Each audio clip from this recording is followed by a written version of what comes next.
Dober dan. Najprej naj se vam vsem zahvalim za prisotnost, še posebej medijom in gostom. Hvala, da ste si vzeli čas. Danes smo se tukaj izbrali, da pojasnimo dileme, ki bodo nastajale, takrat, ko bomo prišli odločati o zakonu o malem delu na referendumu. Sam sem pristaš, oziroma je blizu referendumsko odločanje, zato sem se odločil in s podporo sogovornikov pripravil okroglo mizo, ki naj bi vam pomagala, ki vam bo pomagala odločiti na referendumu. Dovoljte, da vam predstavim, torej, dr. Andraža Terška, ustavnika, naprej, Rado Pezdir, ekonomist. Z nami je tudi še dr. Urban Vehovar, sociolog, in Luka Gubo, študent, ki bo predstavil še stališče na kakšno tudi od študenta.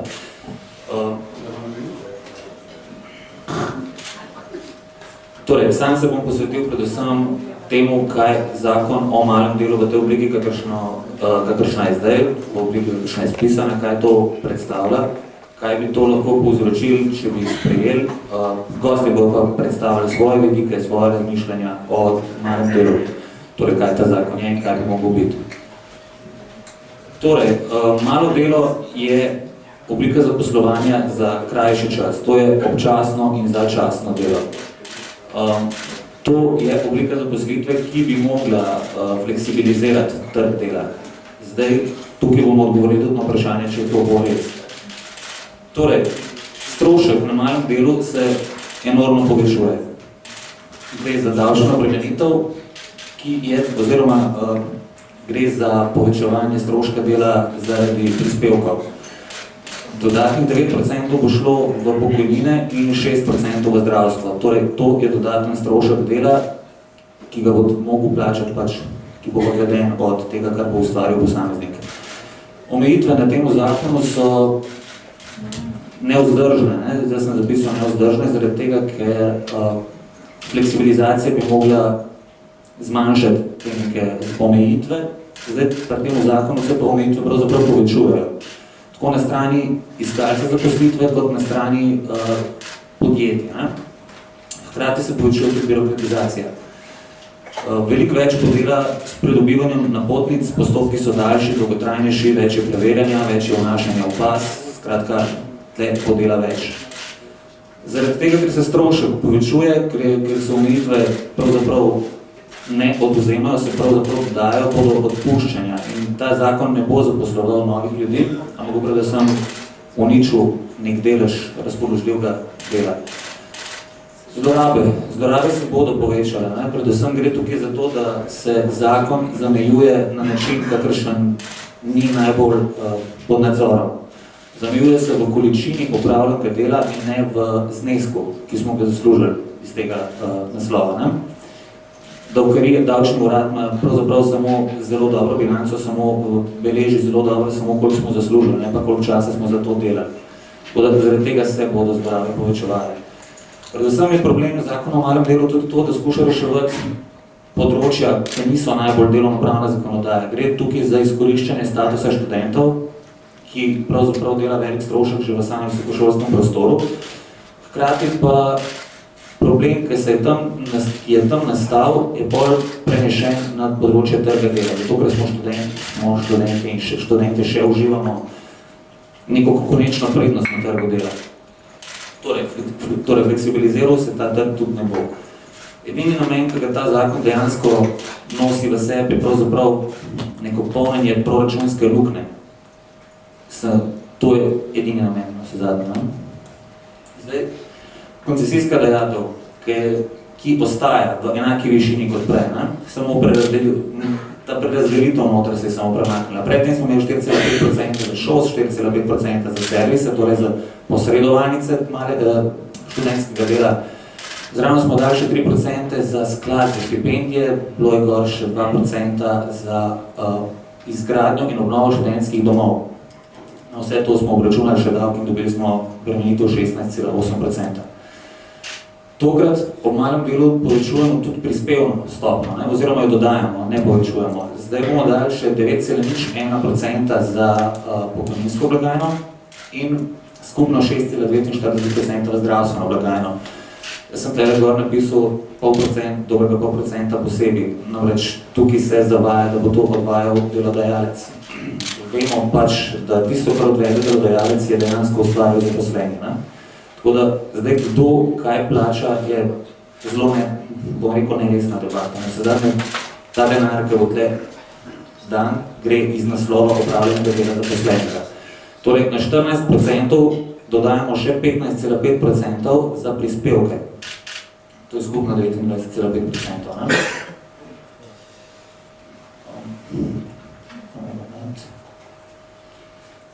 Torej, prispevki plus dajatve, plus 20% stopna DDV, to je malo delo, zakon o malem delu. 15,5% so prispevki, 14% so dajatve, plus, če na teh 29,5% moramo upozoriti, da je tako bilo tudi v starem zakonu. Pobrali smo skupaj koncesijo in smo bolj še obdavčili. Tako da tukaj sem isto naredil, zato ker to ni pisali niti v starem zakonu, niti v tem zakonu o malem delu. Torej, če obračunamo gor še davek, to pride 35,4% in s to stopno bo ponovno obdavčeno malo delo. Predtem, smo imeli torej 16,8, razlika je 18,6%. Zdaj, glede na to, da se premenitev povečuje več kot enkrat, se človek vpraša, kaj za ta denar dobi. Zdaj, minister Svetlik je večkrat poudaril, da ne gre toliko za to, kaj dobimo, gre za to, da vsako delo šteje poudaril. Kaj pa torej vsak prispevek? Zadnje moramo se zavedati, da tu nekje 1,35–1,3 milijarde Slovenija v tej državi pač dodajamo v pokojninsko blagajno. Da sem razdelil to na 2 milijona in dobil sem 650 evrov. Torej 650 evrov da vsak državljan samo preko davčnih bremen že v to blagajno. Minister Svetlik pozablja, da če šteje vsako delo, ne šteje tudi vsak prispevek. Če bi tisto poračunali, tale davek ne bi rabo biti toliko visok. Zdaj, minister tudi poudarja, da zato, ker to plačujemo, dobimo v končni fazi tudi delovno dobo. Prispevki od malega dela se ne bodo uštevali v plačila, zaradi tega, ker bi v končni fazi povzročili več škode, zaradi tega, ker je taka lestvica za umero pokojnine. Torej, sam se vprašam ob tem, kakšen je to sistem, kjer vplačila ni pametno unovčiti. Torej, mi bomo vplačevali noter nekaj, sistem nam pa ne zagotavlja, da bi to lahko na primeren način koristili. Štela nam bo samo tretjinska časovna doba, se pravi, mi bomo leta dobivali, ne pa tistega denarja noter. Torej, če se malo pohecam, 45 let delovne dobe bi mi lahko z malim delom napolnili 135 letih. To je malo dobro. Bodo pa po tem novem študente plačevali tudi zdravstvo, 6%. Zdaj status šolajočega je to poskrbel, da v preteklosti, torej zdaj tega ni potrebno.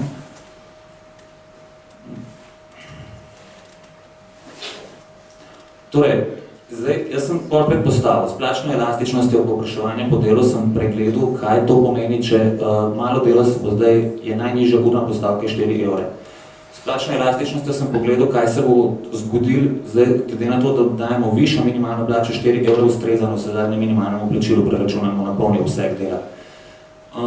Tam smo že računali izgubo delovnih mest, več kot 1 leto nazaj. Naj pozorim, da so se tisti izračuni danes pokazali za točne, tako da na isti podlagi je tudi tole zračunan, tako da bi tudi to moglo biti točno. Ta plačna elastičnost pogleda v preteklosti, kako so se podjetja odzivala na dražitev dela in predpostavi, da se bo nekaj podobno smerilo tudi v pogojih, ki prihajajo, odzivalo zelo podobno. Kratkoročno bo to pomenilo, da bomo izgubili 8,5% obsega študentskega dela, dolgoročno bomo pa izgubili skoraj tretjino, torej 28,2%. Zdaj, po analizi, ki sta jo pripravila gospod, mislim, da je bil Ignjatovič, gospa Trebinčeva, sta ugotovila, da je v celotnem trgu dela v Sloveniji 3,7% študentskega dela.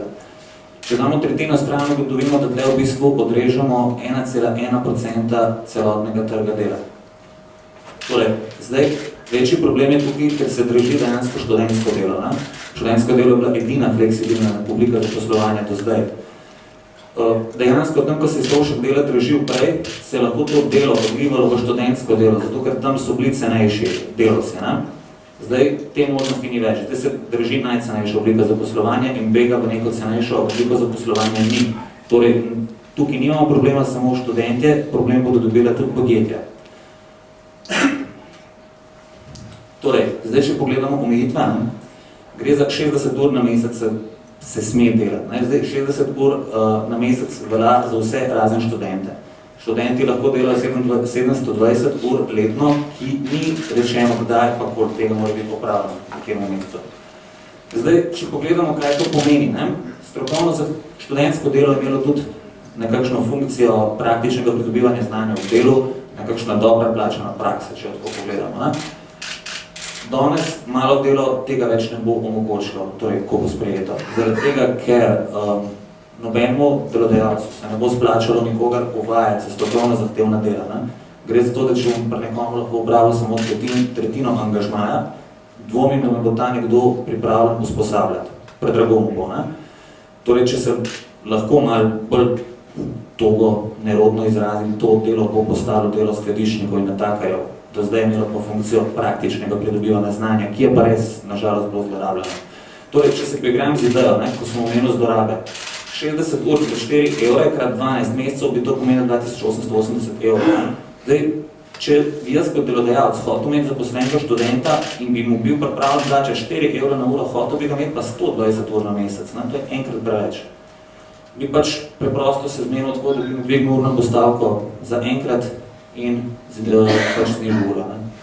Do tega izračuna pridemo s 60 urami krat 8 evrov. To je to, v bistvu pa ta človek opravil 120 ur. Še vedno smo pod znotraj letnega zneska 5760 evrov in pod 6000, kolikor je letna zamejitev. Torej, malo delo ima še dodaten problem, ne omogoča prehodnosti. Malo delo dejansko samo zameji in ko dosežemo te pragove, moramo nehati upravljati delo na ta način. Torej, problem je v tem, ko vsak, ki bo dobro upravljal delo, bo zaključil po tretjini porabljenega časa oziroma te razpoložljivega obsega. Zdaj, tukaj imamo, jaz sem šel še preračunati, kako bo to za podjetje izgledalo. Podjetje, ki ima recimo, dajmo reči, 100 enega zaposlenega, ta bo lahko sicer zaposlil 48 malih delavcev, to drži, ampak to so tretjinski obsegi, zato sem jih pač delil s 3 in to je na 100 enega redno zaposlenega imamo lahko 16 polnih obsegov malega dela. Recimo, za primere samo dan. Zdaj, še ena nejasnost je noter v zakonu. V zakonu izrecno piše, to šteje vsako sklenjeno delovno razmerje, kar jaz pravim, da lahko povzroči nejasnosti. Se zadnje, če imam jaz podjetje z nič zaposlenimi, mi omejitev dovoljuje zaposliti enega malega delavca. Če to razmerje zdaj šteje, imam jaz že enega zaposlenega in samo zaradi tega, ker sem njega vzel, lahko vzamem še enega. S tem, da nimam nobenega redno zaposlenega še noter. Tako da ta nejasnost jo bo treba še malo definirati. Zdaj, šele naknadno se določi politiko spodbujanja zaposlovanja. Ne vem, sam sem bil vedno prepričan, da politiko zaposlovanja spodbujajo dobri gospodarski pogoji. Trepljanje po ramenih in prošnje, da bi tukaj več zaposlil, dvom, da je to. Ne nazadnje si pa pravzaprav podjetja želijo zaposliti, samo rabijo naprej potrebo za to zaposlovanje in na tak način se to lažje reško zapisira. Jaz sem vzel še za primer Turizem Kras d.d. To podjetje ima upravlja s Postojnsko jamo med drugim tudi. V tem podjetju je 133 ljudi redno zaposlenih. Po zimi jim pade potreba na 28, zdaj študentov ima po zimi 28, po leti 104. To podjetje bo glede na strukturo lahko zaposlilo do 48 malih delavcev. Rdeče črte ima premijsko, moramo upozoriti, na 40 nastavljeno. Vse, kar je torej nad to črto, skoraj samo. Torej ne bo možno. In kaj bo to podjetje naredilo, res mi ni jasno. Pravzaprav, ko sem se igral z idejo, sem rekel, mogoče se bo pa nova možnost za zaposlovanje odprla na ta način, da bodo ljudje samo še firme ustanavljali, kamor bodo redno zaposlili ljudi in jih bolj posojali po drugih podjetjih. Druge rešitve za take, kot je Turizem Kras d.d. ne vidim. Zdaj, deloma ponujala država. Zdaj, tam, ko si država vzame jurisdikcijo nad neko storitvijo, produktom, tam ponavadi vemo, kako gre. Ne? Zdaj, koliko je to dobro, si lahko vsak zase misli, ampak načeloma je pač v tem problem, da bo država to hoče imeti samo še zase. Zdaj, ministrstvo ima 7-člansko komisijo, v kateri sedi 7 njihovih članov. In ta 7-članska komisija bo sama dodeljevala pravico, kdo to storitev, kdo to delo lahko upravlja, posredovanje del torej, in kdo ne. Mene moti že to, da gre tam noter za kompletno sestavo ministrstva in ni nobenega drugega zraven. Zdaj, dodatna klauzula, da je nepridobitna dejavnost. Da se vprašam zdaj zakaj, kaj to pomeni. Recimo, organizacija bo mogla izkazati, da je sposobna, finančna, da ima prostore, da ima kadre, da ima vse živo. Delo se upravlja pa neprofitno. Tle ne razumem, kdo bi si to želel, zakaj bi sploh to šel v neko neprofitno stvar, ki rabi toliko stvari. Ja, piše tudi, da se bo dobiček, torej razlika v delež, ki je na odhodki, torej prihodkov, se bo porabil nazaj. In jaz ne vidim druge možnosti, kot tako, da se to porabi v višjih plačah zaposlenih. No, sedaj je storitev standardizirana in to je to. S tem, ko ne bo konkurence, bomo pa dobili mogoče neko podobno stvar kot na avtocesti, ko se ne moramo kolonam izogniti, pač potrpimo, ni alternativa, in zato je storitev lahko slabša. In je tudi prodana. Torej, odrejena koncesija recimo ne omogoča niti dodatnih ponudb, da bi imel študentski servis mogoče ali pa kjerkoli druga posredovalnica del, da bi me mogoče pa še zavarovala zraven. Sam zdaj vprašam, zakaj je odrejena koncesijska dajatev. Tukaj govorimo o nekih stroških, ki nastajajo s posredovanjem del. Koncesija ni namenjena kritju stroškov iz poslovanja. Lahko razumem, da jo imajo organizacije, kot je ŠOS, ne morem pa razumeti, da se koncesija daje za kritje stroškov iz poslovanja.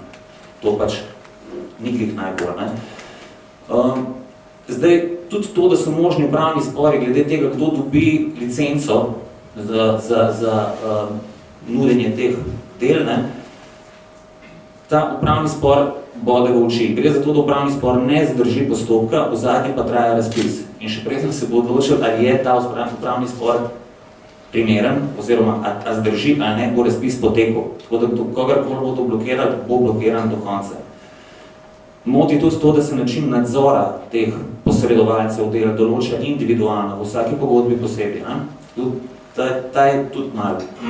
Tako, zakaj vsakmo trgač? Tako da, birokracija z napotnicami, to bom samo preletel. Gre za to, da tle zelo veliko dela. Napotnico izda organizacija. Med tem, ko je ta že izdaja, mora iti iskalec zaposlitve na zdravniški pregled. Ko opravi zdravniški pregled, dobi neko številko identifikacijsko, ki to priča o tem, na kar obe pogodbeni stranki podpišeta to napotnico. Gor na njo zavedata tudi predvideno število ur, ki jih bo upravil ta človek, kar je najbolj sporno. Ne ve se, noben ne more vedeti, v kakšnih pogojih bo upravljal delo. Zdaj, pol se to vrne v bazo, tam se začne zelo veliko dela z vnašanjem, preverjanjem pogojev, če lahko podjetje, če lahko zaposleni. In ko se to vse vnese, lahko ta človek po 10 opravljenih urah ugotovi, da te pogoji dela njemu ne ustrezajo.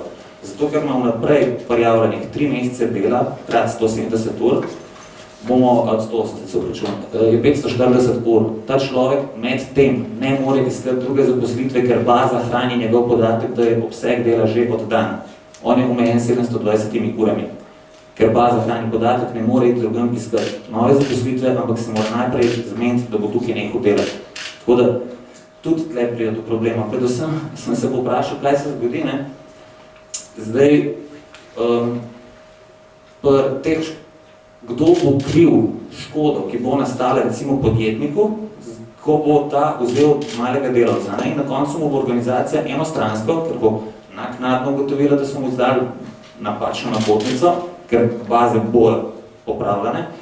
Kdo bo temu delodajalcu pokril izpad dohodka? On zadnje ne bo nič kriv. Krivi bo administratorji, mogoče tudi iskalec zaposlitve. Tle bo problem. Zdaj, zakonskih spornosti je kar nekaj. Kršitelje posameznika v 20. členu. 20. člen tega zakona pravi, da se kršitelju posamezniku prepove upravljanje malega dela za nadaljno obdobje 1 leta. Zdaj, ustava pravi, da je pravica do dela neodtujljiva. In zdaj, če pa temu človeku, tako kot pravijo še te zadnji členi, se mu da še 500 evrov kazni. Sam si zelo težko predstavljam, kako bo človek, ki je ki se mu prepove delati, kako bo ta plačal 500 evrsko kazen. Mogoče bolj gre tako v zapor, ampak je probal krasti, druge rešitve ne vidim. Zdaj, pol imamo problem še baze podatkov, to sem že omenil, tam bo prišlo do tega, da bo administratorji zamočeni, zdaj kdo ukril te stvari, pritožb tudi ni, komisija bo delovala po svoje, moti to, da je komisija za izdajanje dovoljenj za posredovanje dela je v popolni sestavi ministrstva. Komisija za delitev sredstev iz razpisa je pa od 7 članov odnoter spet 3, ki so od ministrstva. Torej, tle ni, Fleksibilizacija trga dela. Tle moramo fleksibiliziran trg dela je tist, ki je odziven, ki je prilagodljiv, ki je prožen, tam, ki so stroški dela nizki, tam se lahko prezaposluje ljudje hitro. To, kar prinaša zakon o malem delu, fleksibilizacija definitivno ni. Se pa dejansko fleksibilizira tok denarja v proračunski primanjkljaj. Dejansko vidimo, da ta zakon ne gre v smeri fleksibilizacije, gre pa v smeri držitve dela. Tako da ta zakon se bo tukaj, oziroma študentsko delo se bo poslabšalo samo do te mere, da bo primerno slabo, da ljudje ne bojo hoteli dela upravljati na ta način. Ministrstvo za delo in družino in socialne zadeve misli, da bodo te ljudje pač prišli na redno obliko zaposlitve. Še tole. Zdaj, jaz sem naredil še vpliv tega.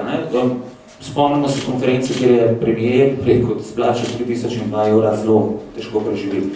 Na tej konferenci je ta naš premijer rekel tudi, da se bo 70% vsega študentskega dela prelilo v redne zaposlitve, 30 pa bo malo dela. Na ta način minister dobi 114 milijonov. 114 milijonov je manj, kot je denarja v zlorabah na visokem šolstvu.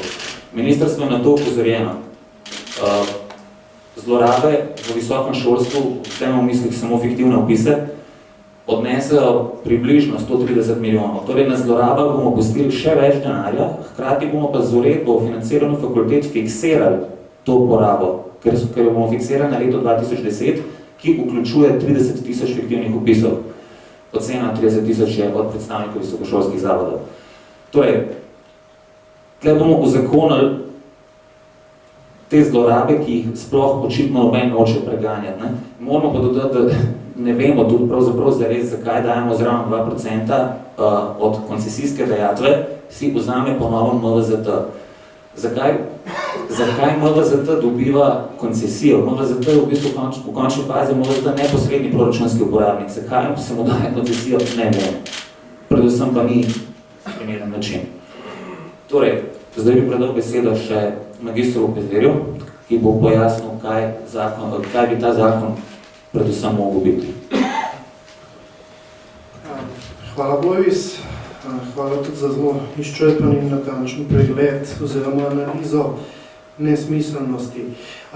Prva stvar, ki bode v glavo, v oči, lahko tudi v glavo, je, da je zakon o malem delu spet tipično pospremljen z odsotnostjo kakršnekoli študije oziroma simulacij, ki bi bile potrebne za to, da se prikaže, kakšni točno bojo njegovi vplivi. Tisto, kar zaenkrat vemo, so izjave, ki so na meji religioznosti o tem, kako ne bi zakon rešil zadeve. Moje mnenje je, da zakon ne loteva tistega, kar je bistveno, oziroma motivov, ki so pripeljali do razmer. In sicer motivi, ki so pripeljali do tega, da je treba študentsko delo urediti nekoliko bolj smiselno, so zagotovo delo na črno. Se pravi, ko se je preko študentskih napotnic oddajalo delo oziroma predajalo delo ne študentom, pranje denarja, ko so podjetja na koncu leta praviloma masivno preko študentskih napotnic pretakala denar in se s tem izogibala davkom. Potem naslednji velik strošek, ki je vstopil v univerzitetni sistem, ker so se posamezniki fiktivno upisovali zgolj zaradi tega, da so lahko delali preko študentskega dela, ki je cenejša oblika dela. In seveda ena izmed pomembnejših zadev je nenormalne in nekontrolirane finančne transakcije na lokacije, ki so se dogajale predvsem na študentski organizaciji Slovenije in na ostalih pravnih in polpravnih osebah, ki so bile nagostene okoli tega.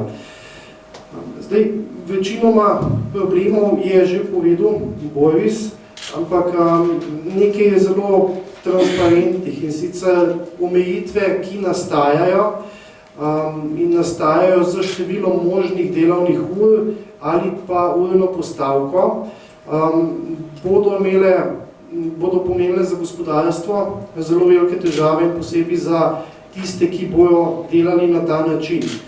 Ne nazadnje, tretjinsko delo, če pogledamo realno, ureja samo 4 mesece dela za študenta. Sprav, urejajo mu dobesedno počitniško delo, ne pa vsega ostalega dela. In ni popolnoma nemogoče, da ne bo prišlo do istega mehanizma za tiste, ki hočejo delati, se pravi oddaja dela nekomu drugemu. Pri inšpekcijskem nadzoru, ki v Sloveniji obstaja, je to povsem normalna strategija odločanja. Če si zamišljate, da imamo samo sive ekonomije 27% bruto družbenega proizvoda, slovenski inšpektori, kar je približno 10 milijard evrov, slovenski inšpektori pa uspejo preganjati za par 100.000 kaznivih dejanj iz naslova sive ekonomije, potem je jasno, da jedro mehanizma ne bo prekinjeno. Zdaj, seveda, drugo je tudi urna postavka. Omejevanje urne postavke na minimum je nesmiselno, ker nima povezave z dejansko poslovno dejavnostjo podjetja. Zagotovo obstajajo manjša podjetja, ki proizvajajo manjšo dodano vrednost v storitvenem sektorju ali pa tudi ne in enostavno 4 evre na uro za njih ne more biti minimalna postavka. Drugo je seveda, da se plače usklajuje, te izplačila po malem delu se usklajujejo za minimalno plačo. Zdaj, popolnoma nemogoče je te dve zadevi primerjati in prirejati eno na drugo, kajti vemo, da minimalne plače so v sektorjih, kjer so poslovni cikli precej drugače kot tam, kjer študenti upravljajo svojo delo. Sprav, taka vezava je rahlo nesmiselna. Spreminjanje postavke za študentsko delo je lahko odvisno samo od tega, kakšno konkretno delo posameznik upravlja. Kar seveda pomeni, da je nemogoče katerokoli postavko blokirati. Potem drugi problem je, ko je zgornja meja postavljena. Sprav, študent lahko zasluži na leto 6.000 evrov. Zdaj, če bo študent delal v nekem sektorju, ki ima relativno visoko dodano vrednost in recimo to je precej študentov 3. letnikov ali pa še obstoječih 4. letnikov in absolventov, ki delajo v storitvenem sektorju, natančneje v računalniškem sektorju. Zdaj, jaz bi videl tistega delodajalca, ki bo najel študenta, da mu naredi en relativno zahteven program, ki ga je sposoben narediti samo kakšen matematik ali pa računalničar in rad bi za 6.000 evrov na leto in rad bi videl tistega študenta, ki bo delal na nekem računalniškem programu, zato da bo dobil na koncu 6.000 evrov na leto. Če vas to spominja na suženjsko delo, imate zelo prav. Zdaj, kar je primernost tega zakona, je verjetno ureditev enega delovnega razmerja, ki je možen za brezposelne in upokojence, zagotovo pa za študente predstavlja več omejitev kot ne. Zanimiva podrobnost tega zakona je tisto, kar je že Boris omenil, da ministrstvo prejema neko koncesijo, poleg tega pa še denar, ki se bo izbral iz teh koncesijskih dajatev, ki bojo pripete na malo delo, bo šel za financiranje nekih obstoječih programov na univerzah. Kar je iz dikcije zakona, in to imate v 25. členu jasno razvidno, da gre za v bistvu legalizirano diskriminacijo v slovenskem visokošolskem prostoru, Kajti, če se že tako deli denar po obstoječih državnih univerzah, ne razumem, zakaj izpadajo vse zasebne šole. Kar pomeni, če ste na zasebni šoli, boste plačevali za izboljšanje študijskega programa na Univerzi v Ljubljani. Kje je tukaj logika, je zelo nejasno, razen tega, da je zakon spet malo napisan na najmočnejšega igralca na trgu Univerze v Ljubljani, kar je pa podobno kot zakon predlagana uredba o financiranju visokošolskega prostora. Zato je popolnoma nesmiselno dvojno obdavčevanje študentov z zdravstvenimi prispevki.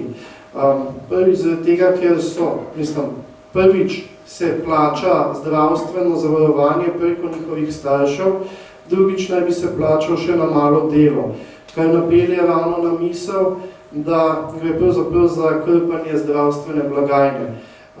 Ali je pravno mogoče, da isto storitev plačaš dvakrat?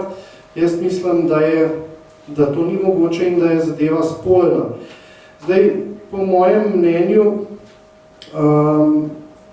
iz zakona in iz podpornih ostalega portfelja zakonov, ki prihajajo, se osnovni motivi, zakaj urediti trg dela, ne bojo razrešili.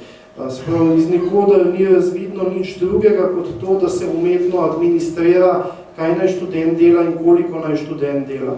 Z temi minimalnimi postavkami in zgolj na mejo 6.000 evrov na leto bo lahko študent računalništva videl smiselno zaposlitev zgolj v temu, da bo natakar v bifeju. Za podjetja, ki pa bojo zelo dobro pokazali, so pa izrazito prisiljena jemati sezonsko delo, bo pa praktično nemogoče, da bojo isti obseg dela ponudili oziroma po njem povpraševali kot prej.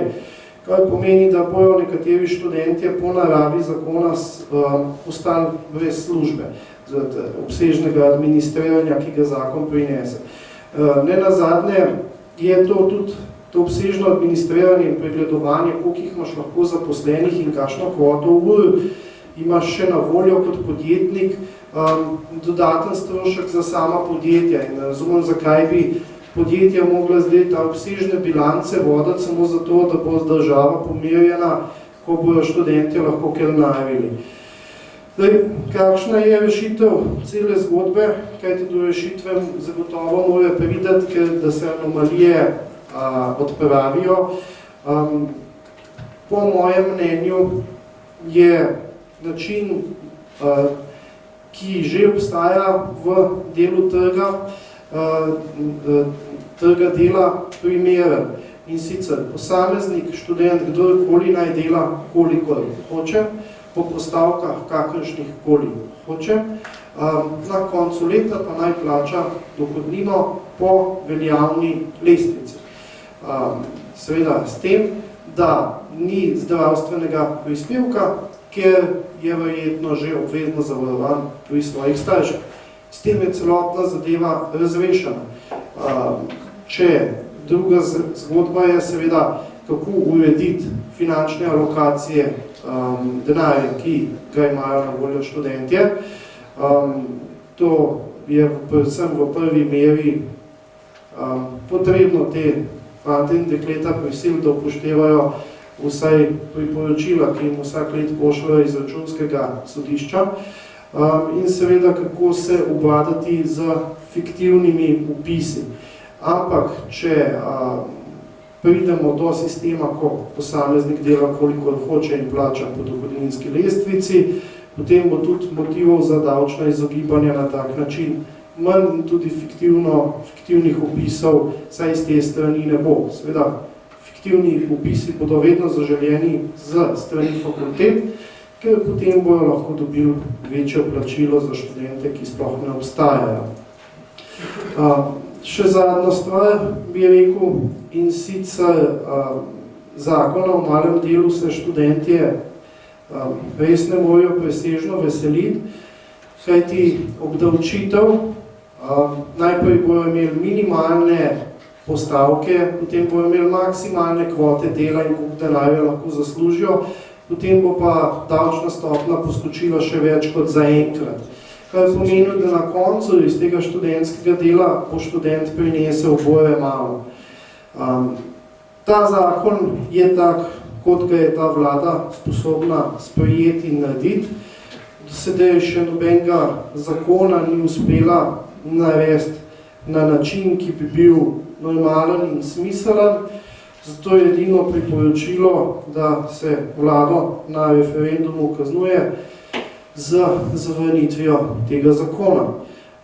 In potem bojo mogoče te fantje in dekleta začeli razmišljati ali odstopali. Hvala torej magistru Pezderju za njegovo mnenje. Zdaj bi predal besedo dr. Urbanu Vehovarju, sociologu, da nam še on pojasni svoje stališče glede tega zakona. Prosim. Hvala.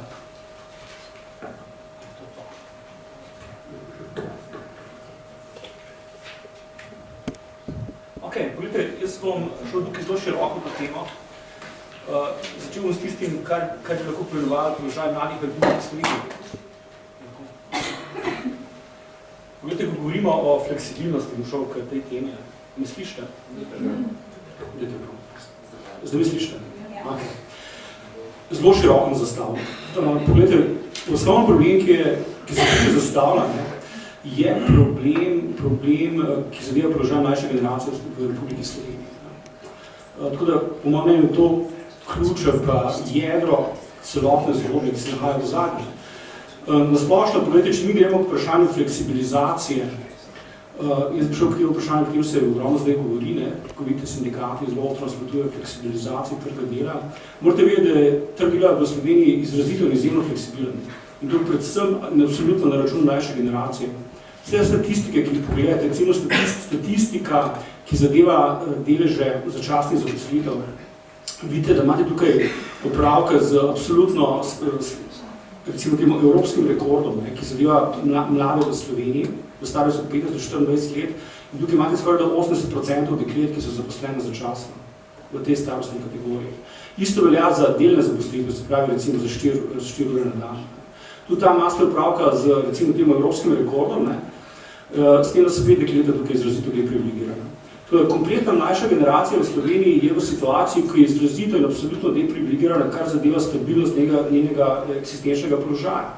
Na drugi strani imate opravka z sindikalizirano starejšo generacijo, ki pa je absolutno sindikalno zaščitena.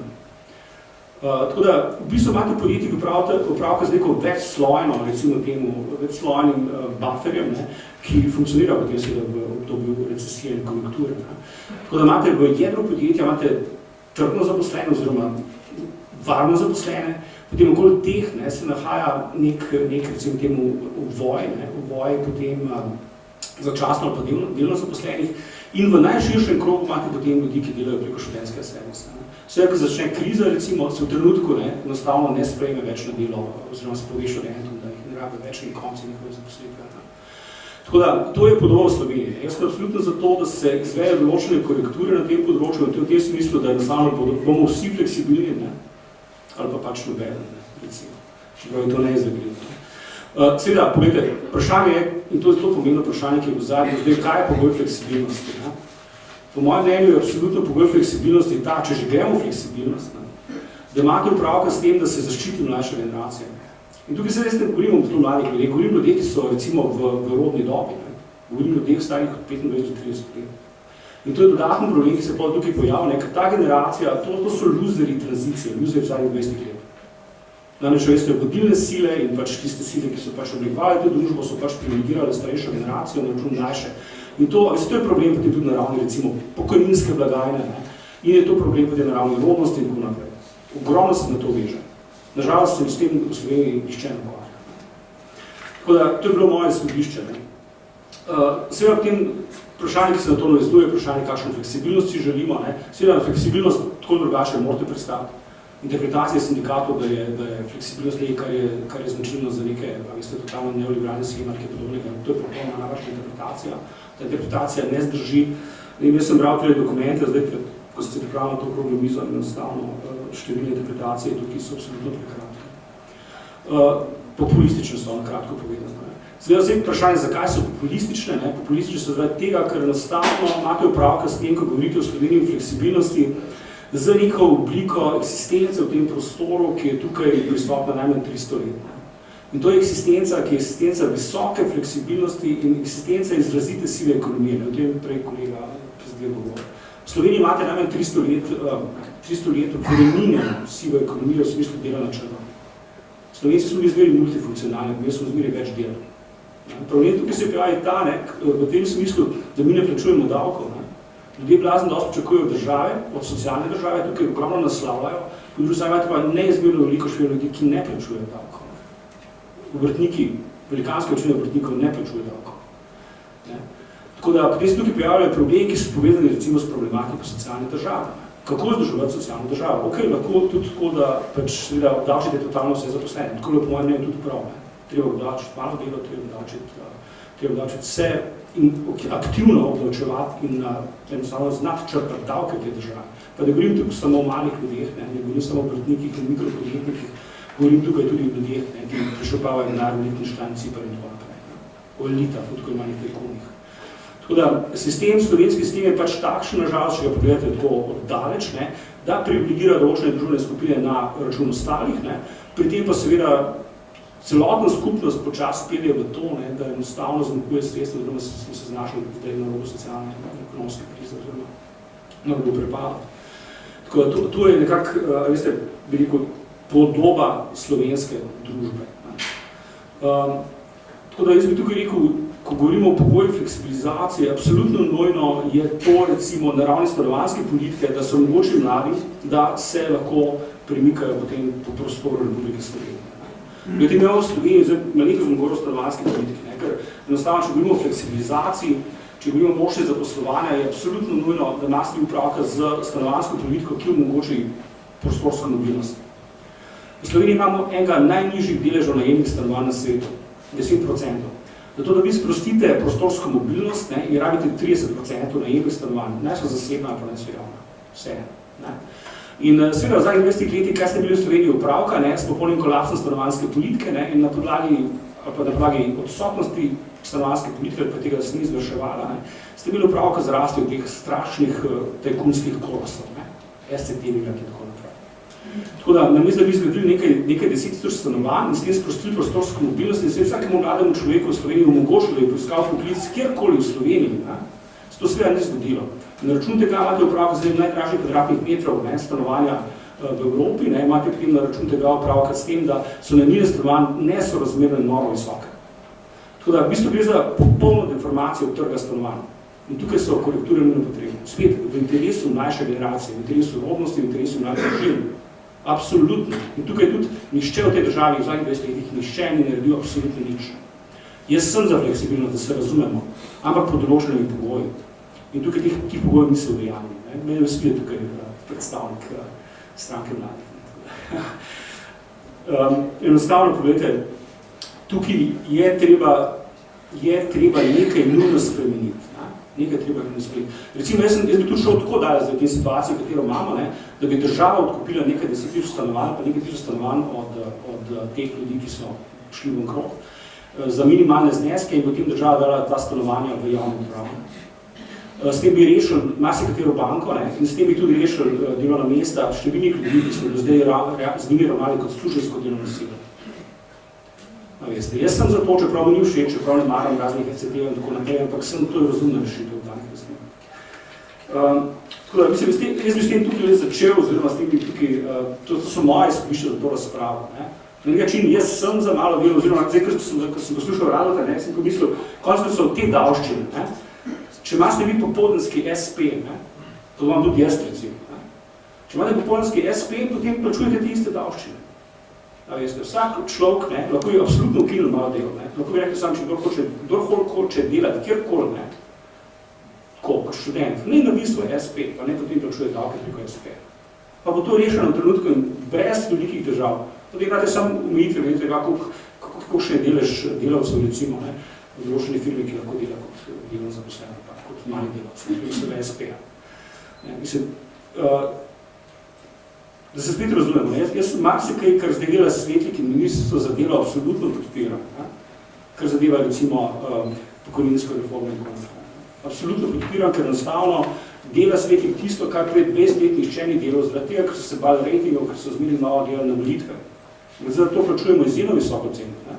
Imamo nepregojen pokojninski sistem, imamo blazno široko sivo ekonomijo, imamo nizko rodnost.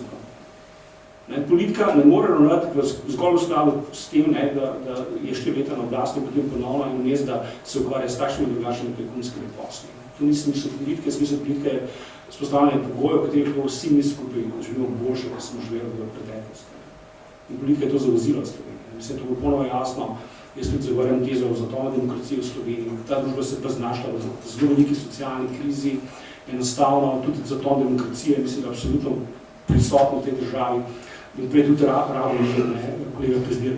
Nadzorne inštitucije v tej državi ne delajo. Zdaj, zakaj ne delajo nadzorne inštitucije v tej državi? Samo to vprašal. Ne dela Banka Slovenije, recimo, to vidite, tu se milijarde evrov so ščrpali v 20 letih z Nove Ljubljanske banke. Milijarde evrov, pa mi za to ne vemo. In so jih pokradili te milijarde evrov. In s tem se nihče ne ukvarja, ker imajo noter prste v tej kasi, tako levi kot desni, kot rdeče kot črni. To vam samo omenjam, zakaj ne delajo nadzorne inštitucije. Potem imate zmeri znova pravka s tem v Sloveniji z neko proliferacijo zakonov. Iz zakona v zakon gremo, totalno, mislim, nekaj v zakonu imamo vsako fin. Zdaj tega, ker inštitucije ne funkcionirajo. Zelo preprosto. Jaz verjamem, da se jih da zelo brez veliko truda aktivirati. Mislim, jaz bi tukaj zdaj končal, samo toliko izhodišče. Moje jedro je položaj mlajše generacije v Sloveniji, pa ne to razumeti kot študenti, pa otroci, ki so stari 15. Ampak ljudje stari do 30-33, ki so v najbolj kreativni dobu.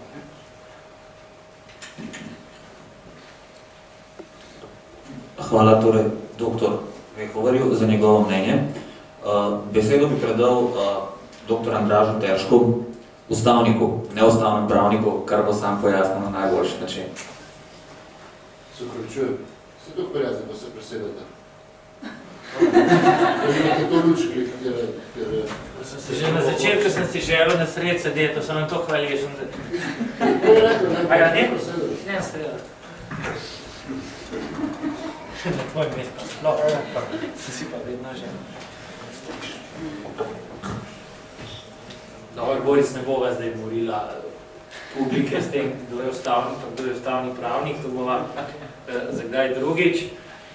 Je pa mogoče prav ali pa primerno, da tudi moj nastop začneva s smehom, ker jaz sem se ob prebiranju tega predloga zakona in spremljajočih komentarjev, čeprav gre za nadvse resno temo, tudi nekoliko zabaval, kajti nekatere stvari so res neverjetno za lase privlečene, predlog ima tudi nekaj notranjih protislovi in najbolj se nasmeju ob večkratnem poudarjanju skrbi države, da s tem zakonom želi prispevati tudi k uspešnosti in kakovosti dela slovenskih študentov in jim omejiti možnosti za delo z namenom, da jim bo s tem zagotovljen večji čas, da bodo lahko pridno in dobro študirali. Tukaj se človek seveda vsaj malce nasmeji.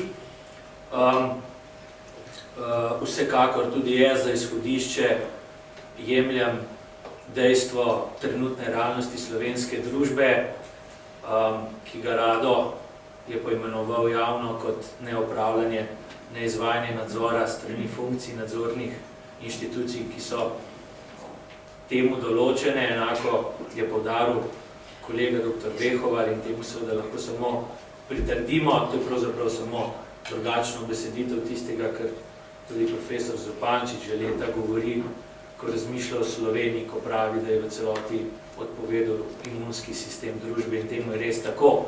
Jaz pa temu dodajam še, da so zato pretežno krivi pravniki zaradi svojega strokovno in intelektualno pomanjkljivega odnosa do prava kot vede in zaradi tega, ker svojo družbeno vlogo ne opravljajo odgovorno in ker v preveliki skrbi za podjetniško upravljanje svojega poklica dovoljujejo, da se to dogaja, predvsem tisti, ki so zaposleni v državni upravi, od katerih bi človek pričakoval, da bodo ali strokovno korektno svetovali ali pa naredili vse, kar je v njihovi moči, da takšni predlogi ne bi prišli pred pozornost naših oči. Torej, meni se zdi ta predlog v določenih delih ustavno sporen, zdi se mi tudi politično neodgovoren in predrzen. Zakaj je temu tako, so govorili moji predhodniki. In kot pravnik temu dodajam, da je v marsičem tudi odraz neke pravne ignorance, ki se jo politika ne bi smela dovoliti. No in ob vsem, kar je bilo že povedano na račun slabosti tega predloga, bi jaz dodal skozi prizmo ustavnega pravnika še nekaj izhodišč. Zdaj, samo po sebi ni sporno, če se država odloči, da bo regulirala in v določeni meri tudi omejevala, na primer, študentsko delo, seveda mora pa za to navesti stvarno prepričljive razloge, česar v tem primeru ni. In kot je že kolega Pezdir poudaril, vsak zakonski predlog mora spremljati natančna, poglobljena analiza ne samo dejanskega stanja, ampak tudi bodočih posledic. Narejene morajo biti pilotske raziskave, eksperimenti, to je del zakonodajnega procesa, zato je zakonodajni proces znanost, zato je to odgovorno početje in zato terja tudi določen čas. Take rokohitrske rešitve niso tiste, kar bi človek v demokraciji pričakoval od države, ko gre za pravno politiko. In tukaj je način uresničevanja in izdelovanja pravne politike strani naše države popolnoma nevzdržen in učbeniško nesprejemljiv, pravzaprav že skozi oči vsakega študenta, ki vpiše prvi letnik na pravni fakulteti. Ko človek razmišlja, kaj je primarni cilj ali pa pravi interes tega predloga, se težko pusti prepričati, glede na to besedilo, da je primarni cilj res večje zavarovanje pravic študentov, večja socialna varnost, prispevek socialni državi. Jaz tega predloga ne vidim in ne razumem kot prispevek socialni državi, ampak kvečemu kot še stopnjevanje njenih slabosti in poglabljanje in nadaljno tonjenje tega Titanika slovenske socialne države, ki je skoraj da v celoti odpovedala na celi črti. Politika države do vprašanj študija in zaposlovanja mladih z pomočjo sistemskega urejanja teh vprašanj seveda s tem zakonom ne bo rešila, ampak se bodo problemi kvečemu še poglobili. Potem tukaj je nekaj pravnih problemov, tudi neposredno z vidika nekaterih določb ustave.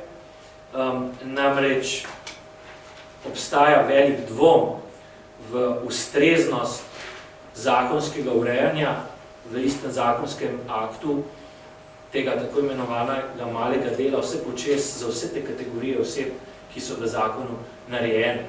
Namreč statusi posameznih skupin, subjektov, študentov, brezposelnih, upokojencev so vendarle že po naravi stvari tako različni, vzroki za njihova različna stanja, okoliščine, v katerih se nahajajo, so različni, posledice, ki izhajajo iz pravne ureditve njihovih položajev, so različne, tako da bi veljalo vsaj nekatere izmed teh skupin, na primer in najprej študentsko populacijo iz tega vzeti in vprašanje urejati posebej, če pa že ne, pa vsaj prepričljivo navesti, zakaj se državi zdi, da lahko vse te kategorije oseb uredi z vidika malega dela v enem in istem zakonskem aktu. To ni bilo storjeno. In preko te pomanjkljivosti sem razbral tudi nekatere razloge, ki po mojem mnenju kažejo na to, da lahko resno govorimo tudi o posledični kršitvi 14. člena ustave, ki govori o enakosti, seveda najprej 49. ki govori o svobodi dela, kajti vsako omejevanje dela, predvsem pa omejevanje zaslužka, ker je poudaril že Rado, samo po sebi pomeni poseg v svobodo dela, še posebej, če za to ni nekih nujnih razlogov in teh nujnih razlogov ni razbrati nikjer. Problematičen je predlog tudi iz vidika 22. člena Ustave, ki govori o enakosti pravic, pa potem ne nazadnje z vidika 25. člena, ker je tudi kolega Boris že sam, pa ni pravnik, ugotovil, da pravzaprav ta zakon sploh ne daje na voljo možnosti pritožbenih postopkov, v katerih bi lahko študentje, namenoma govorim samo študenti, uveljavljali svoje pravice, ker je povsem nevzdržno. Torej, splošen vtis je, da ta zakon, če že v svojih resolucijskih uvodnih določbah morda detektira nekatere prave probleme, zagotovo ne ponuja pravih rešitev za te probleme. Vidim ga tudi v povezavi z aktualno idejo ministra za delo o tem, na kakšen način naj bi se država borila proti delu na črno, se pravi z omejevanjem sosedske pomoči, medsebojne sosedske pomoči in samo pomoči državljanov. Pravzaprav si še pred časom nisem predstavljal, da bom kdaj živel v državi, ko bo katerikoli javni funkcionar pripravljen predlagati nekaj tako predrznega in tako v nasprotju z duhom časa in z etiko tega časa, v katerem živimo, ampak očitno se bodo takšne podobna presenečenja še vnaprej vrstila dan za dnem. To kaže, morda se motim, morda je ta ocena pretirana, ampak to me napeljuje k nekemu razmišljanju, da je morda politika res nesposobna reševati največje probleme te družbe in da se zato raje osredotoča na tiste manjše, od katerih ima potem državni proračun tudi največjo korist. Zame kot državljana in kot pravnika je to nevzdržno. Potem je tukaj v zakonu še nekaj določb, recimo v katerih predlagatelj prehaja v protislovja, naprimer govoriti o tem, da nadzorne komisije ne bodo sestavljali predstavniki subjektov, ki jih ta zakon zadeva, in na drugi strani te nadzorne komisije sestaviti tako rekoč zgolj iz predstavnikov države je nesprejemljivo. Kot razlog se temu navaja bojazen, da bi sicer prišlo do konflikta interesov, za božjo voljo, se v teh postopkih sodelujeta dve stranki. Na eni strani je to država, na drugi strani so to predstavniki naslovnikov tega zakona. Torej, država ima vsaj enak problem konflikta interesov, kot pa študentje, ki jih ta zakon zadeva. Torej, pravnik takega argumenta ne more sprejeti kot resnega. Potem ena izmed večjih, tukaj bom pa namenoma uporabil besedo neumnosti, je ideja o tem, da bi se študente, ki bi prekršili katero od določb tega zakona, ne samo kaznovalo z 500 evri kazni, ampak z vzgojno-pedagoškim vzgojno-pedagoško starševsko prepovedjo opravljanja dela za 1 ali 2 leti. To je pa očiten poseg v svobodo dela. Rad bi videl pravnega svetovalca na ministrstvu, ki je temu pritrdil. Če je temu pritrdil, bi morda razmislil o prekvalifikaciji svojega poklica. Potem z vidika učinkovitosti jaz ne razberem skoraj da nobenega razloga, ki bi me prepričeval v to, da bi bil zaradi tega zakona sistem bolj učinkovit, tudi sistem nadzora bolj učinkovit. Nadzor je seveda primarna skrb države in nadzora ne izboljšaš na ta način, da študentom omejiš svobodo dela, sploh pa me ne prepričajo določbe, ki glede izvajanja tega nadzora poudarjajo vlogo inšpektorata za delo. Se ne nazadnje dnevno poslušamo o tem, da že v obstoječih okoliščinah in obstoječih problemih inšpektorat za delo tudi zaradi svoje kadrovske in strokovne podhranjenosti enostavno ni sposoben slediti vsem problemom in tega nadzora zagotavljati učinkovito. Torej, to razumem kot še eno izmed leporečij, ki se pojavljajo v tem predlogu zakona. Potem ne nazadnje tuje analize, ki sem jih dobil v roke, opozarjajo tudi na resno nevarnost in na resne pasti takega predloga, da se na ta način pravno uredi malo delo in te analize, te opozorila niso upoštevana v tem predlogu.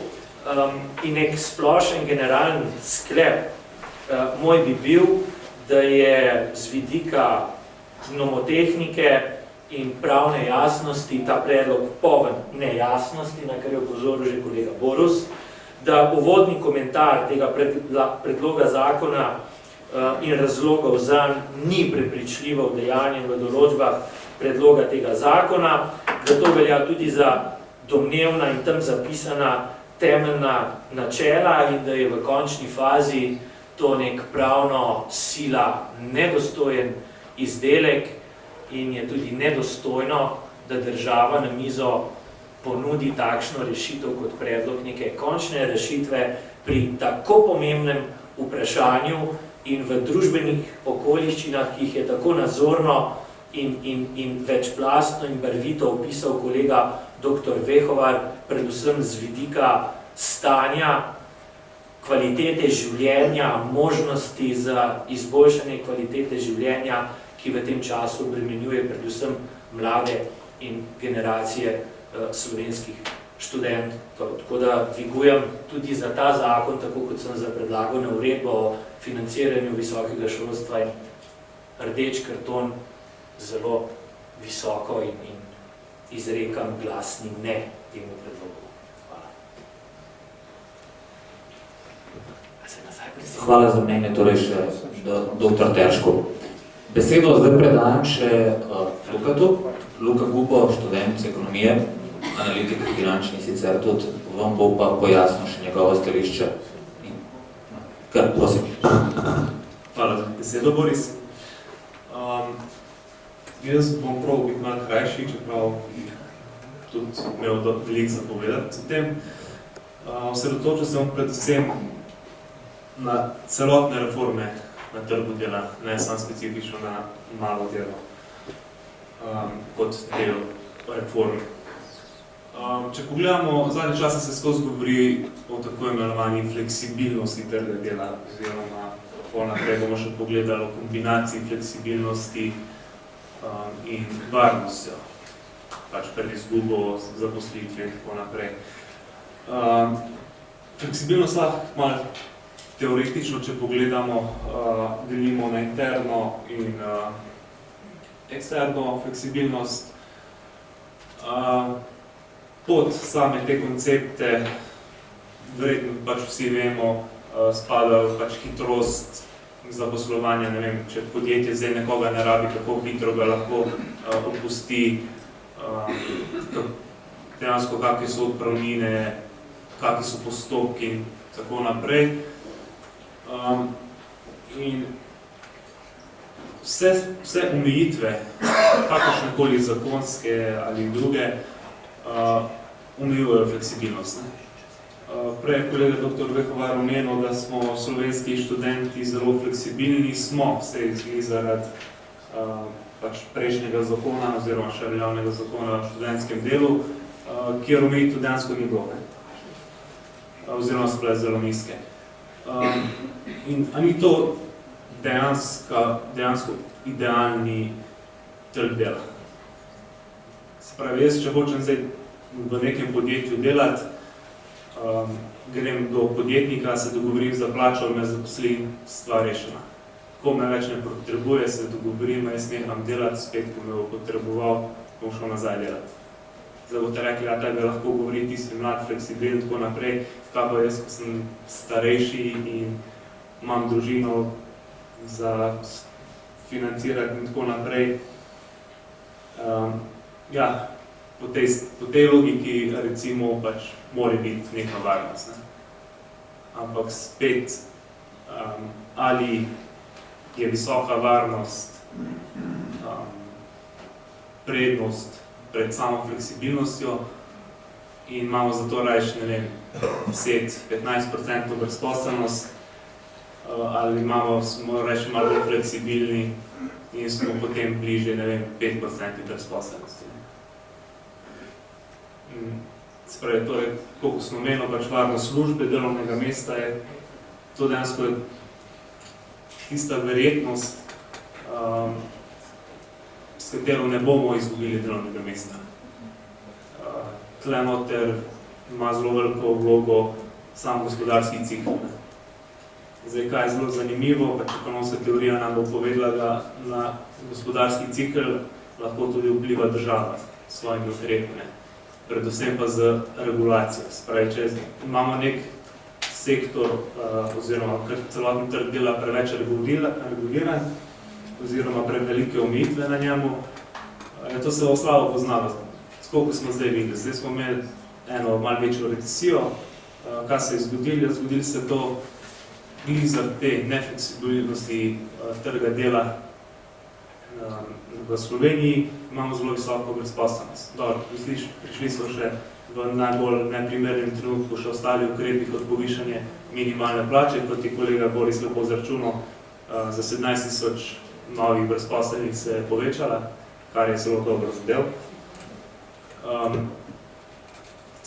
Ne vem zdaj, če je varnost tista, ki bi jo mogli forsirati pred samo fleksibilnost. Zdaj, mogoče se lahko vprašamo, kaj pa kombinacija. Vidimo desno zgoraj je tako imenovana varna prožnost, flexicurity. To je tako imenovani skandinavski model trga dela, ki pa dejansko niti ni tako fleksibilen, kot si mislimo. Še vedno bomo pogledali še potem primere in bomo videli, da fleksibilnost ni dovolj visoka, da bi se izognili povečanju brezposelnosti. Zdaj bom še nekaj par primerov povedal, recimo Danska, naj bi imela zelo fleksibilen trg dela. To lahko pogledamo, spravi, koliko ljudi je bilo odpuščenih in koliko je bilo na novo zaposlenih, kot procent celotnega trga dela. In to je na Danskem zelo velik delež. Relativno dodatni sistem blaginje imajo, zagotavlja varnost, vendar spet je kratkoročen. Je omejen časovno, se pravi, ni zdaj, če bomo nehali delati zdaj, da bomo celo življenje lahko na sociali. Z, ne vem, 70 ali 80% povprečne plače, recimo. Je pa zelo zanimivo intenzivna politika trga dela, se pravi intenzivno forsiranje oziroma dodatno izobraževanje ljudi, da dejansko se jim pomaga dobiti službo.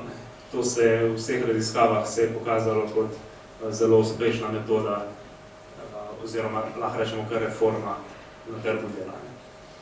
Primer Avstrije. Avstrija je uvedla tako imenovane sklade dela, kjer naredijo prav to. Se pravi, pomagajo ljudem se izobraževati in s tem pač hitreje najti službo.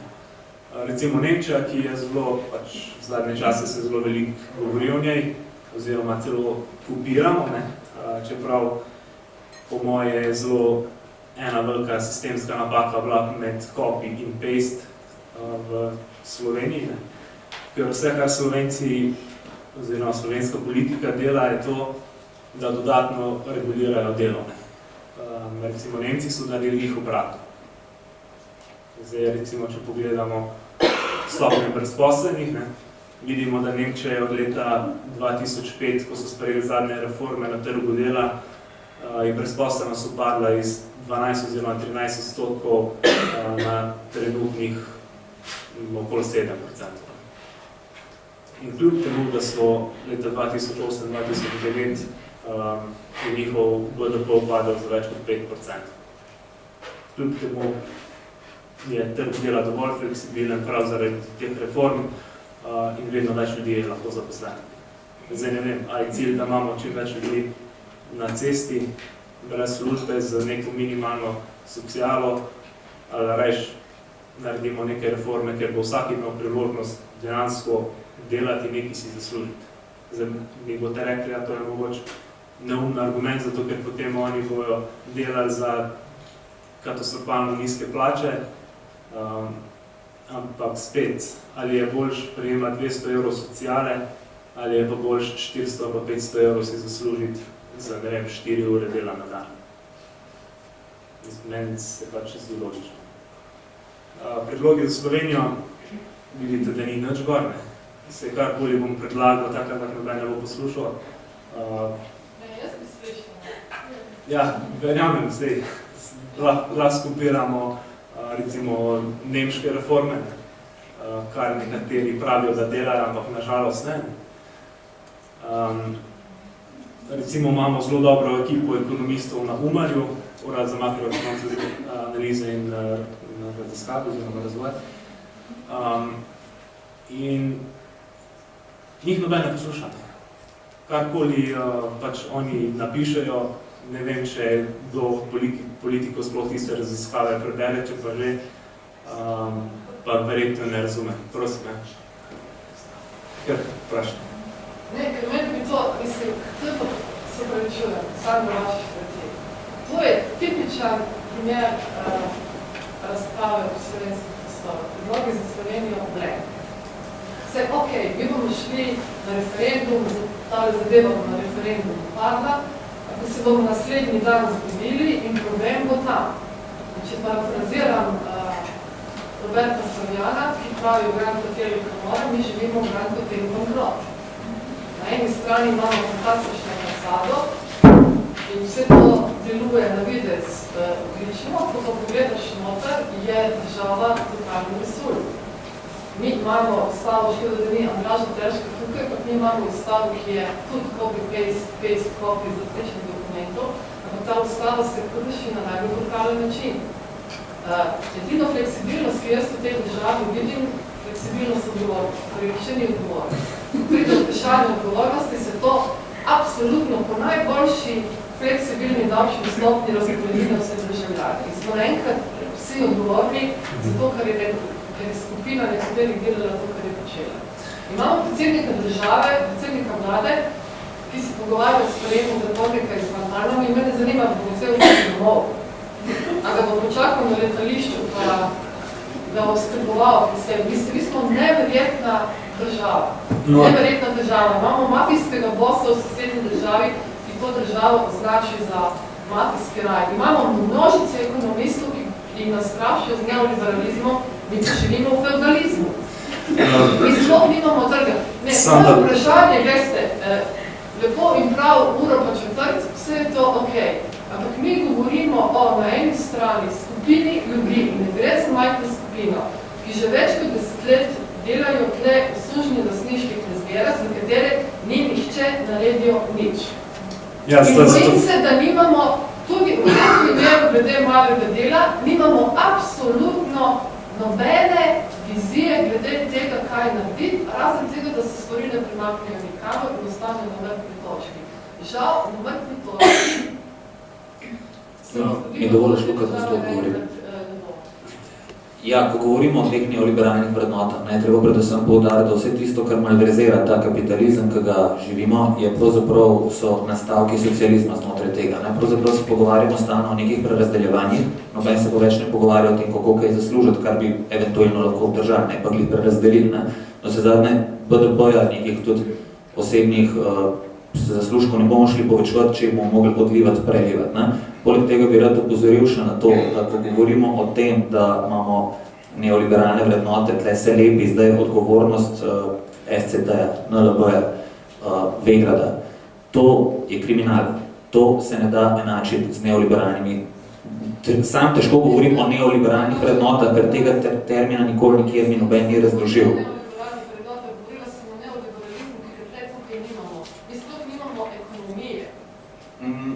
Ja, seveda, ekonomije ne moramo imeti zaradi tega, ker smo ves čas povečevali delovno intenzivnost v gospodarstvu, na ta način smo lahko višali dohodke. In pravzaprav smo vedno povečevali delovno intenzivnost, delavce smo ščitili na delovnih mestih do onemoglosti, na kar se je zgodilo to, da imamo preveč zaščitene delavce v Vegradu, ki so lahko dejansko pol leta zaposleni ne dobili plačo. In tle govorimo že o preveliki zaščitenosti. Pravzaprav prej sem govoril tudi o tem, da interes na strani zaposlovalca je, da ima čim več zaposlenih, ki jih lahko normalno plača, seveda, če mu to prinašajo dodaten zaslužek. Če mu z vsakim nadaljnjim samo še strošek, ga seveda ne bo imel. Ta strošek povečuje pa država, zato ker ga hoče zaščititi. In tukaj v tem zakonu o malem delu imamo milijon nekih napačnih pristopov. In ko govorimo o napačnem pristopu, dajmo povedati tudi to. Pred kratkim je dr. Šušteršič v Financah objavil kolumno, kjer je jasno povedal, kje je problem. In to mnenje absolutno delim z njim. Ko v slovenskem prostoru odkrijemo neke malverzacije, uporabimo vsa razpoložljiva sredstva za to, da udarimo po temu malverzatorju. Mi imamo zaradi tega napisanih vse več nepotrebnih, tudi neprimernih direktiv, usmeritev zakonskih podlag. V bistvu pa ne ugotovimo, da manjka politična volja, da bi se vse to sanirali. In če zdaj lahko, recimo, potegnem to premico naprej do svojega stanovskega zastopnika, kar je študentska organizacija Slovenije, lahko v bistvu zaprepadeno ugotovim to, da ŠOS ni več gibanje, zaradi česar ima, recimo, koncesijsko dajatev. To je to, zato da lahko stane gibanje neodvisno. Zraven ugotavljam, da je to zelo nestrokovno sindikalno zastopstvo, namreč med vodjami strokovnih resorjev se najdejo tudi gimnazijski maturanti. Kar bi rad povedal zraven, moram nalepiti zraven še klasifikacijo skorumpiran sindikat. Seveda, kaj delajo, ne? Samo utrin bom dal, kako se tle dela. Recimo ŠOS očita ljubljanski entiteti kupovanje glasov, medtem ko sam spiše predlog nove ustave, tako da primorski entiteti povečajo financiranje za 20%, kljub temu, da imajo na mizi cirka 6, 7, 8 sporov, ki jih sodišče ne obravnava, ki jih nadzorna komisija ŠOS zavrača. Sam sem dal, recimo, tudi obtožnico, predlog obtožbe, zaradi tega, ker predsedniki entitet so lahko tudi ljudje, ki nimajo statusa in to ŠOS ne obravnava. Nadzorna komisija ŠOS-a zavrača, če da ni pristojna. Tle dobivamo te probleme, zakaj imamo takšna politična zastopstva in vodstva in tako naprej. Meša se marske, recimo, če se naprej, tle sem imel pripravljen za razpravo tudi svojo sindikalno, torej svojo usiljeno partnersko zastopstvo. Zakaj je lahko ustavno to, da smo študenti prisilno združeni v ŠOS? Jaz ne poznam človeka, ki bi se prostovoljno včlanil v ŠOS. Zakaj ŠOS še 8 mesecev, od avgusta se upravičujem, od lanskega avgusta nima voljenega predsednika? In ta predsednik predstavlja 200 000 članov v socialnem dialogu. In bolj se vprašamo, zakaj imamo slab predlog sprememb zakona. Zato, ker ga noben strokovno ni šel nikoli zagovarjati. ŠOS je že 1 leto na stališču, da se o tem ne bo pogovarjal. In zaradi tega smo danes pred slabim osnutkom in pred strahom, da se ta slab osnutek sprejme. ŠOS je vedno zavračal neke konkretne vsebinske debate, znali so pa govorico granitne kocke dobro povzeti. ŠOS je bil vedno na stališču argumenta moči in ne moči argumenta. To smo videli s tem, ko so zavračali debato, to smo videli s tem, ko so z nasiljem odgovorili na vladno nepripravljenost, da bi se karkoli zgodili. Pravzaprav ŠOS niti svojim stanovskim članom, sam to trdim, ne pomaga s podporo o raznih analizah, ko hoče človek dobiti kakšne informacije, zato da bi lahko kaj predlagal. Pravzaprav nestrokovno in instinktivno vodenje je rezultat tega, kar imamo danes v zakonu o malem delu. Če gremo še naprej, recimo, tle je cel kup enih problemov. Recimo ta sindikalna zastopstva in to. Sindikalna, jaz ne morem razumeti, zakaj imamo v parlamentarni demokraciji, kjer volimo posameznike za to, da nas zastopajo, zakaj imamo zraven bolj še nevoljene ljudi oziroma organizacije, združbe in tako naprej, ki lahko posežejo v sprejemanje in zavračanje zakonskih podlag. Če se direktno vprašam, nobenega sindikalnega predstavnika jaz nikoli nisem volil, pa ga tudi ne bi bil pripravljen. Tako kot ne ŠOS-a, bomo pošteni, tako kot ne upokojencev. In zdaj, če hočemo, ko govorimo pa o konkretnih rešitvah, ko se recimo predlaga financiranje na glavarino, to je še vedno dobra lokacija, če nekdo pride nekam nekaj poprašljati po nečem, pač dajmo to tako zaračunati. Zakaj ne damo glavarine, financiranje na drugi letnik? S tem bomo fiktivno upise zmetali. Fakulteta ne bo imela več interesa, da bi upisovali fiktivno. Lahko bi dali pol evalvacije na prvi letnik. Ampak, ok, imamo milijon nekih uredb. Imamo uredbo o financiranju, ki skuša tle nekaj poštimati. V bistvu nosi v sebi to, da bomo še več najde stran metali. Študenti nikoli niso dali preseka zakona o malem delu, nacionalnega programa visokega šolstva, RIS-a in tudi uredbo o financiranju fakultet. Zato imamo tako parcialno sprejet zakon. Zdaj, tukaj bi se lahko v bistvu malo stavil, zato ker pravzaprav o ŠOS-u je škoda zgubljati besed. Žal, edini študenti nimamo primernega vodstva, ki bi zastopalo naše pravice. Zakaj ni? Vidite, to je problem. Prosim, daj mi besedo. To je problem, ja. Daj mi besedo. To je problem. Hvala. Torej, zdaj bi v bistvu namenil še, če ima bilo od razpravljavcev, mogoče še kaj zadodati na kratko, drugače bi pa odprl razpravo, če ima to mogoče še kakšno vprašanje, to še nekih 10 minut, še mogoče od vas kdo bi reči, kaj vprašal. Jaz bi samo še enkrat bi ponovil, da mogoče ne bi izpadel, da ni rešitev dana na pladen. Moja rešitev, ki je dana, naj dela kdo hoče, kar hoče, po kakršnikoli cenovni postavki, na koncu leta plača dohodnino. Pika. Ja, to bi še mogoče nekaj dodal. Ena rešitev. Rešitev dejansko je bilo več podanih. In ne vem, mislim pač, zdaj, če rešitve, ko so podane, ki jih noben ne posluša in upošteva, ja, moja sožalja sam reče. To je pika z moje strani. Če lahko sem še jaz, ne? Sem tako drog. Tudi. Spet jaz ponovno, zame je jedro vsega problema na stanovanjska politika. Absolutno jedro vsega problema.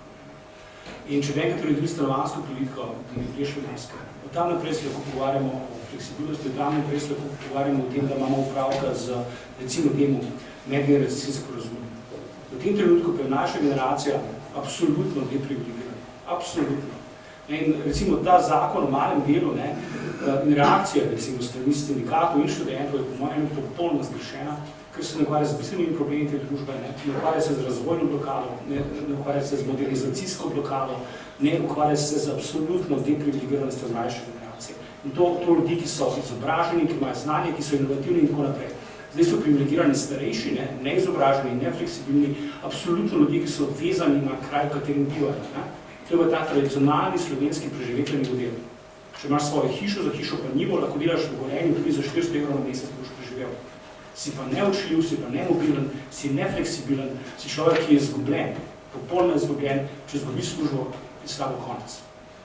Enostavno mi moramo mladim ljudem omogočiti, da bodo prostorsko mobilni, da bodo lahko šli iz Maribora, recimo v Koper, in da bodo imeli potem dovolj dobro oskrbo, da bodo imeli vrtce, a veste, da bodo oskrba ostarilih ljudi, da bo to urejen, da bodo imeli pocen stanovanje.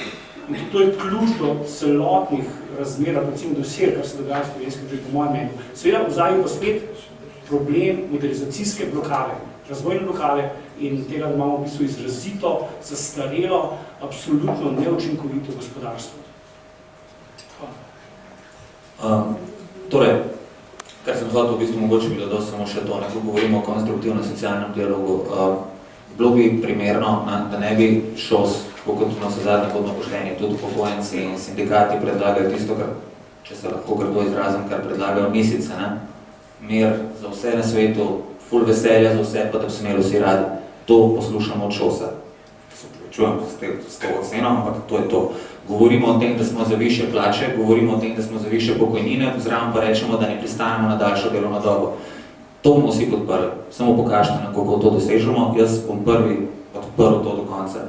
V 10 točkah ŠOS-a vidim samo to, tisto, kar si vsi želimo, s tem, da eni iščemo rešitve do tega, kako prideti, ja, drugi pa to sam predlagate. Tako da pravzaprav predlagam ŠOS-u, da konstruktivno se loti svojih točk in nam pojasni, kako se jih doseže, takrat bomo pa to lahko podprli in bomo z veseljem. Zdaj bi pa v bistvu še pozval vas, če ima kdo mogoče še kakšno vprašanje, kaj, kar bi bilo še vredno odgovoriti, pojasniti. Prosim. Prosim, ja.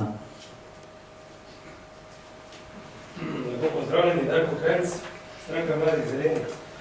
Zdaj jaz bi začel tam, ko je začel mogoče gospod prezir. Prva izjava, ki sem dal, je bila ta, da ta zakon ima nobene študije in nobenega simulacijskega modela za to, kar prinaša, kar je bilo potem potrjeno z stališča ostalih sogovornikov. Zelo se mi dopade ta širša slika fleksibilnosti, ko je gospod Vehovar poudaril, kaj sploh je fleksibilnost, na kak način jo dosegamo. In to, bom rekel, ujetost mlade generacije v en blokiran proces osamosvajanja, kjer ti govoriš o nekem osamosvajanju, da bi si zaposlil, zgradil dom, družino, hkrati si pa ta trg ujet, kjer je enosobno stanovanje v Ljubljani, na primer 500 do 700 evrov stroški vred. Vsak se verjetno bolj odloči, da bo raje dal varčevati, vzel kredit, se zakreditiral, tudi če nima fiksne službe, če le kredit uspe dobiti, pa potem ta znesek namenil za svoje lastniško stanovanje. Zato imamo potem delež lastniških tako visok.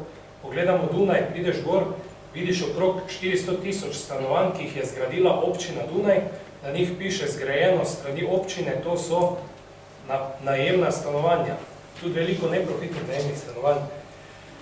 Graf, ki ste ga pokazali iz Nemčije, zakaj je tam padla brezposelnost. V letu 2007, točno takrat gre graf navzdol, je bilo v Nemčiji ustvarjenih 145 000 novih zaposlitev zelenih delovnih mest na področju energetske obnove dotrajanih stavb in energetskih novogradenj, energetsko varčnih. V času krize, tudi 29. 30. leta, po New Dealu, pa sedaj govorimo o zelenem New Dealu, se je vlagalo v projekte investicijske. Gospod Vegovar je omenil pomanjkanje stanovanj, če pa so, pa da bi jih država uspela pridobiti, pa s tem pomagala posredno, ker direktno ne more pomagati gradbenemu sektorju. Govorimo o železnicah. Imamo veliko investicijskih možnosti, kjer pa je država tudi postala slabotna, zato ker nima svojega kapitala dovolj. Ko govorimo o socialnih transferjih, mi govorimo o tem, da vsi želimo večje pravice in več za socialno državo. Naš proračun se je v 2-3 letih iz 7 milijard dvignil na 10 milijard, pa niso šle 3 milijarde za socialne transferje. To je problem, potratnost tudi državnega aparata, pa ne vedno pas na foro, ko govorimo o javnih uslužbencih, se vsi zaletavajo v zdravnike, medicinske sestre in v učitelje. Ne, tu so uradi, agencije, inštituti, družbe, ne znam sploh našteti, kakšni pravni subjekti, vse, kjer je pač en kup ljudi v upravi, pa vsak dan znova ugotovimo neko novo komisijo, 7-9 ljudi v upravi, nadzorni sveti in tak dalje, tu grejo denarje ven.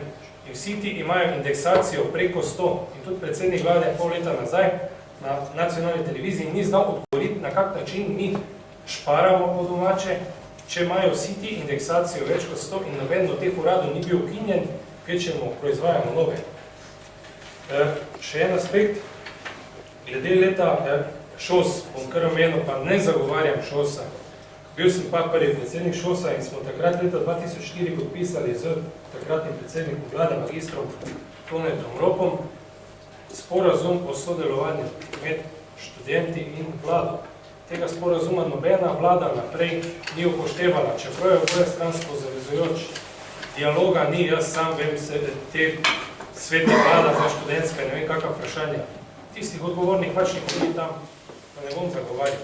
Vse skupaj je pač problem ene vizije. V Sloveniji zelo lepo je bilo povedano, na kak način se mi lotevamo naše zakonodaje, skregano z logiko, skregano z ustavo in z vsem tem, kar naj bi pravna postavitev prinesla eni državi. Varnost ljudem, govorimo o varnosti, ja, varni smo samo še zato, ker imamo policijo in vojsko. Se pa sprašujem, tudi kot davkoplačevalci, kaj pa dobimo? Kaj je tisto, kar bomo dobili, ne samo od zakona, malem delu, ampak nasplošno od davkov? Ko mi državljan reče, da ne more biti za brezplačne vrtce, ker pač država nima darja. Čak malo država ima vedno višji proračun, vedno več dajemo, vedno manj dobimo, vedno manj je pravic, še kakšne šolnine bo treba začeti plačevati in podobno, mi se pa sprašujemo odkot. To so bistvena vprašanja in če ne bomo imeli ene generacije ljudi, ki bo zamenjala to večno generacijo, ki je že 20 let na oblasti, pa se je izgubila totalno, s čem se ukvarja danes naša politika?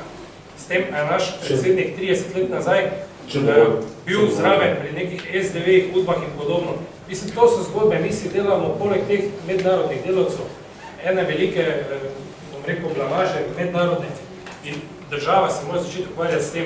In to, kar je rekla gospod Bašič, ni več tu. Mi res živimo v enem feudalizmu. Če dovolite, bi vam kratko odgovoril, pa dam še možnost tomu drugmu. Zdaj, ko govorite o javni porabi, vse javna poraba je šla v čakanje na delo doma, za skrajšan delovni čas, pa šlo je tudi preko NLB v razne malverzacije, ki jih moramo danes plačevati, pa šlo se piše pod neke druge reference, kot pomoč državljanom ali pa posameznikom, ne? Ampak tam je orang tok denarja. Če gledamo socialne stanovanja, kar pravite, ne? Zdaj, če mi gradimo nova socialne stanovanja, vemo, da povprečna družina za tako novo stanovanje vračuje 40 let. Če mi danes kot socialni transfer namenjamo nova stanovanja, za katera sami vračujemo 40 let, to ne more biti socialni transfer. To je tisto, kar povprečno premožna družina vračuje 40 let. Tako da tukaj imamo podrto percepcijo o tem, kaj je socialno in kaj ni. Tako da tudi tle bomo pošteni. Zdaj, če imam mogoče kdo še kaj za... No se zadnje ne bom dodan še tako. Večina v Ljubljani je podprla Zorana Jankoviča, ki evidentno mešetari z nepremičninami, kar drži ceno tega, zraven pa drži štango v Vegradu, da ne bi padla cena stanovanj. Tako da, kaj je zdaj tle kriv? Kaj je liberalizem zares kriv tega? Ma še kdo mogoče kakšno vprašanje? Torej, vsem se zahvaljujem za prisotnost.